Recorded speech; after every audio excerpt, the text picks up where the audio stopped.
കുറച്ച് ഉസ്താദുമാരും അവിടുത്തെ കുട്ടികളും അവിടുത്തെ നാട്ടുകാരുമൊക്കെ ചേർന്ന് ഒരു പാടത്ത് കൃഷി ഇറക്കിയ ഒരു രംഗം എന്നെ വല്ലാതെ ഹഠാത് ആകർഷിച്ചു. ഒരു ഉദ്യമത്തിന് നാട്ടിലെ ഉസ്താദുമാരോ പണ്ഡിതരോ ഒക്കെ രംഗത്തിറങ്ങുന്നത് എന്തിനായിരിക്കും? ആ പദ്ധതിയിൽ അവരുടെ മേൽ നാട്ടുകാർക്കും മറ്റും കൂടുതൽ വിശ്വാസമുള്ളത് കൊണ്ടും ആ പദ്ധതി മറ്റൊരു തലമുറ കൂടി ഏറ്റെടുക്കും, അതൊരു നല്ല പാഠമാണ് എന്നതൊക്കെ കൊണ്ടാണ്. സുപ്രഭാത ഓൺലൈനിലേക്ക് ഒരാൾ കഴിഞ്ഞ ദിവസം കുറച്ച് ദൃശ്യങ്ങൾ അയച്ചു തന്നു. കണ്ടപ്പോൾ ഏറെ സന്തോഷവും അതിലേറെ അഭിമാനവും തോന്നി. ഒരു നാട്ടിലെ നേരത്തെ പറഞ്ഞ പോലെ ഉസ്താദുമാർ, മുത്തഅല്ലിമീങ്ങൾ, ആ നാട്ടുകാർ, ആ സ്ഥാപനത്തിൻ്റെ കമ്മിറ്റി ഭാരവാഹികൾ എല്ലാവരും ചേർന്ന് ഒരു വലിയ ആഘോഷമാക്കി. ഇത് കേരളപ്പിറവി ദിനത്തിൽ ഞാറ് നടുകയും വിത്തിറക്കുകയും ഒക്കെയാണ് അവർ ചെയ്തത്. അതാണ് ആ ദൃശ്യത്തിലുള്ളത്. തൂവെള്ള വസ്ത്രമണിഞ്ഞ് അവർ പാടത്തെ ചെളിയിലും ചേറിലും നിറഞ്ഞു നിന്നപ്പോൾ ആ വിത്തുകൾ മുളച്ച് ഫലം കൊയ്യുന്ന ഒരു കാലത്തെ മാത്രമല്ല അത് അടയാളപ്പെടുത്തുന്നത്, ഒരു തലമുറക്കുള്ള സന്ദേശം കൂടിയാണ് അവർ നൽകിയത്. മലപ്പുറം ജില്ലയിലെ രാമപുരം അൻവാറുൽ ഹുദ ഇസ്ലാമിക് കോംപ്ലക്സിലെ അധ്യാപകരും വിദ്യാർത്ഥികളും നാട്ടുകാരും എല്ലാമാണ് ഈ ശ്രദ്ധേയമായ പദ്ധതിക്ക് മുൻകൈയെടുത്തത്. സ്ഥാപനത്തിൻ്റെ 2 ഏക്കറയോളം വരുന്ന വിശാലമായ നെൽപ്പാടത്ത് 3 വർഷത്തോളമായി ഇവർ ഇങ്ങനെ കൃഷി ഇറക്കിക്കൊണ്ടിരിക്കുകയാണ്. നെൽകൃഷി ഇന്ന് കുറഞ്ഞു വരുന്നൊരു കാലമാണ്. പാടങ്ങളെല്ലാം നികത്തപ്പെട്ടുകൊണ്ടിരിക്കുന്ന ഒരു കാലം. കൊയ്ത്തും കതിരും കിളികളും കാറ്റും പുതുതലമുറയിൽ അന്യം നിൽക്കുന്നൊരു കാലം. കൃഷി തന്നെ കുറഞ്ഞു വരുന്ന ഒരു കാലം. എല്ലാം ഇറക്കുമതിയിലൂടെ പരിഹരിക്കാം എന്ന് മലയാളി പഠിച്ചതുകൊണ്ട് തന്നെ അവിടെ ഉണ്ടായിരുന്ന വയലുകളിലെല്ലാം അമ്പരചുംബികളായ കെട്ടിടങ്ങൾ വരികയും അതെല്ലാം വലിയ തരിശു നിലങ്ങളായി മാറ്റപ്പെടുകയും ചെയ്തുകൊണ്ടിരിക്കുന്നൊരു കാലം. അവിടെയാണ് ഈ നാടും ഈ സ്ഥാപനവും വേറിട്ട് നിൽക്കുന്നത്. ഏറ്റവും മികച്ച പാഠമാണ് കൃഷി എന്നത്. പുസ്തകത്തിൽ നിന്നും ലഭിക്കുന്ന അറിവുകൾക്കൊപ്പം ഇത്തരം നല്ല പാഠങ്ങളും അവിടുത്തെ കുട്ടികൾ സ്വായത്തമാക്കുമ്പോൾ ഞാൻ മുകളിൽ സൂചിപ്പിച്ച പോലെ ഈ കുട്ടികളിൽ മാത്രം ഇത് നിൽക്കുന്നില്ല എന്നുള്ളതാണ്. പ്രത്യേകിച്ച് ഉസ്താദുമാർ ഇതിന് നേതൃത്വം നൽകുമ്പോൾ സാധാരണയായി പല ആളുകളും പല കൂട്ടായ്മകളും സ്കൂളുകളും ഞാറ് നടുന്നതൊക്കെ നമ്മൾ കണ്ടുവന്നിട്ടുണ്ട്. അതൊക്കെ കേരളത്തിന് ശീലമുള്ളതുമാണ്.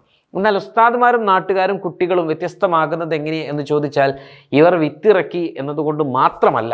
അവിടെയാണ് ഞാൻ പറയാൻ പോകുന്ന പോയിന്റ്.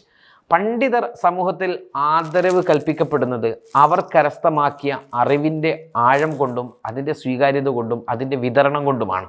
എന്ന് വെച്ചാൽ അവർ പഠിച്ച അറിവ് പ്രകാരം അവർ ജീവിച്ചു കാണിക്കുന്നു എന്ന് മാത്രമല്ല, അത് മറ്റുള്ളവരിലേക്ക് അത് വിതരണം ചെയ്യുകയാണ്. എന്ന് വെച്ചാൽ അവർ മറ്റുള്ളവർക്ക് ആ തങ്ങൾ പഠിച്ച അറിവുകൾ പകർന്നു നൽകുകയും ചെയ്തുകൊണ്ടിരിക്കുന്നു.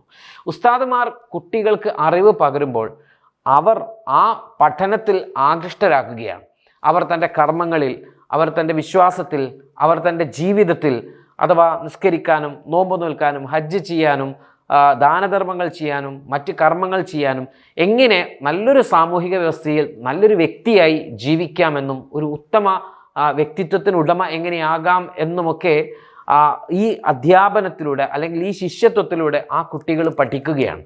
അതിലൂടെ അവർ മുന്നേറുന്നു. അതേ പണ്ഡിതർ കൃഷി എന്ന പാഠം കൂടി കുട്ടികൾക്ക് പകർന്നു നൽകുമ്പോൾ, അതാണ് പറഞ്ഞത്, ഈ കുട്ടികൾക്ക് മാത്രമല്ല ഇത് കാണുന്ന, പ്രത്യേകിച്ച് ഈ വാർത്തയൊക്കെ കാണുന്ന ആളുകളുണ്ടാകും, ഇത് കാണുന്ന ആളുകൾക്ക് കൂടി ഇതിൽ ആകൃഷ്ടരാകും എന്നതുകൊണ്ടാണ് ഇത് വ്യത്യസ്തമായി നിൽക്കുന്നത്. നമ്മുടെ ജനപ്രതിനിധികളും സെലിബ്രിറ്റികളും ഒക്കെ ഓരോ സംരംഭത്തിന് തുടക്കം കുറിക്കുന്നത് കാണാറില്ലേ? എന്തുകൊണ്ടാണ്? അത്തരം ആളുകൾ ഇതിന് മുന്നിലേക്ക് നിൽക്കുമ്പോൾ സ്വാഭാവികമായിട്ടും അതിന് കുറച്ചുകൂടി സ്വീകാര്യത കൈവരിക്കപ്പെടും, അല്ലെങ്കിൽ ന്യൂസ് വാല്യൂ കിട്ടും, അല്ലെങ്കിൽ അതിൽ ആകൃഷ്ടരാകുന്ന ആളുകളൊക്കെയാണ് അതിന് മുന്നിൽ നിൽക്കുന്നതെങ്കിൽ അത് കൂടുതൽ ആളുകളിലേക്ക് അതിൻ്റെ സന്ദേശം എത്തും എന്നതൊക്കെയാണ് ഇത്തരം ആളുകൾക്ക് ഇതിന് മുമ്പിൽ നിൽക്കാറുള്ളത്. അതുപോലെ തന്നെയാണ് ഉസ്താദുമാർ എന്ന ഈ സെലിബ്രിറ്റികളിലും ആളുകൾ ആകൃഷ്ടരായിക്കൊണ്ടിരിക്കും. അതുകൊണ്ട് തന്നെ ഇത് നല്ലൊരു പാഠമാണ്, പ്രവൃത്തിയാണ്. സമസ്തയുടെ പാഠപുസ്തകങ്ങളിൽ പ്രകൃതിയെക്കുറിച്ചും കൃഷിയെക്കുറിച്ചുമെല്ലാം വിശാലമായിട്ട് തന്നെ പഠിപ്പിക്കപ്പെടുന്നുണ്ട് എന്നതും അഭിമാനത്തോടു കൂടി നമുക്ക് പറയാൻ കഴിയും. ഇതോടൊപ്പം ചേർത്ത് പറയേണ്ട കുറച്ച് കാര്യങ്ങളുണ്ട്. കഴിഞ്ഞ ദിവസം സമസ്ത 100ാം വാർഷിക സമ്മേളനത്തിൻ്റെ ഗ്ലോബൽ മീറ്റ് UAEയിൽ നടന്നപ്പോൾ അതിൽ ബിസിനസ് രംഗത്തെ 4 പ്രതിഭകൾക്ക് സുപ്രഭാതം ബിസിനസ് അവാർഡുകൾ അവിടെ വെച്ച് സമ്മാനിക്കുകയുണ്ടായി. പ്രൗഢമായ സദസ്സിന് മുൻപിൽ ആയിരങ്ങളെ സാക്ഷി നിർത്തി അവർ അവാർഡുകൾ ഏറ്റുവാങ്ങുന്നത് ലൈവായി കണ്ട ഒരാൾ അതിൽ ചെയ്ത കമൻറ്റ് ഇങ്ങനെയാണ്: സമസ്തക്ക് ഇങ്ങനെയൊക്കെ പ്രോഗ്രാമുകൾ ആസൂത്രണം ചെയ്യാൻ കഴിയുമോ എന്ന്. അദ്ദേഹത്തോട് വളരെ സ്നേഹപൂർവ്വം ഉണർത്താനുള്ളത് ഇത്രമാത്രം: സമസ്തയെ കൃത്യമായിട്ട് മനസ്സിലാക്കുക എന്ന്. അതുപോലെ തന്നെയാണ് ഈ കൃഷി. അതുപോലെ തന്നെയാണ് കോവിഡ് കാലത്ത് ആരും ആരംഭിക്കുന്നതിന് മുൻപ് ഓൺലൈൻ ക്ലാസ് എന്ന മദ്രസ പ്രസ്ഥാനത്തിൻ്റെ ഒരു വലിയ വിപ്ലവം ആദ്യമായി സമസ്ത മുന്നോട്ട് വെച്ചത്. അതുപോലെ തന്നെ മറ്റൊന്നാണ് നമ്മുടെ ഡിജിറ്റൽ മദ്രസകൾ.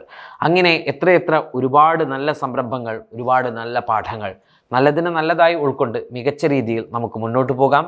ഈ അധ്യാപകർക്കും കുട്ടികൾക്കും സുപ്രഭാതത്തിൻ്റെ അഭിനന്ദനങ്ങൾ നേരുകയാണ്.